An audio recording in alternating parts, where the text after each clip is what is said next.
কাল শাহবাগ থানা যে সন্ত্রাসবিরোধী আইনের যে একটি মামলায় সেই মামলায় আপনারা জানেন যে মামলাটির উদ্ভব হয়েছে মূলত 7 মার্চ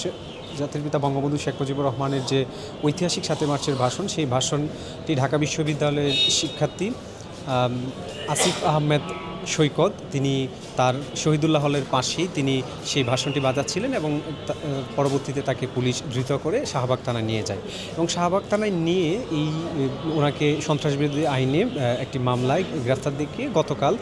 বিজ্ঞ আদালতে হাজির করা হয় এবং সিডব্লিউ মূল্যে জেল হাজতে প্রেরণ করে। আমরা আজকে বিজ্ঞ আদালতে জামিন চেয়েছিলাম এবং আমরা জামিন শুনানিতে বলেছি যে বিজ্ঞ আদালতে যে বঙ্গবন্ধু 7 মার্চের ভাষণ বাংলাদেশের কোনো আইনে এটি নিষিদ্ধ নয় এবং এই ভাষণটি পৃথিবীর অন্যতম একটি ভাষণ এবং এটি ইউনেস্কো কর্তৃক ঘোষিত যে ওয়ার্ল্ড হেরিটেজ হিসেবে এটি ঘোষণা করা হয়েছে। যেহেতু এই ভাষণটি বাংলাদেশে নিষিদ্ধ নয় সেহেতু এই মামলায় সন্ত্রাসবিরোধী এই ঘটনাকে কেন্দ্র করে কোনো সন্ত্রাসবিরোধী মামলা হতে পারে না। আমরা সে বিষয়টি বিজ্ঞ আদালতে আমরা উপস্থাপন করেছি এবং বিজ্ঞ আদালত অত্যন্ত মনোযোগ সহকারে আমাদের বক্তব্য শুনেছেন এবং রাষ্ট্রপক্ষের বক্তব্য শুনেছেন এবং উভয়ের বক্তব্যন্তে আমাদের জামিন নামঞ্জুর করেছেন।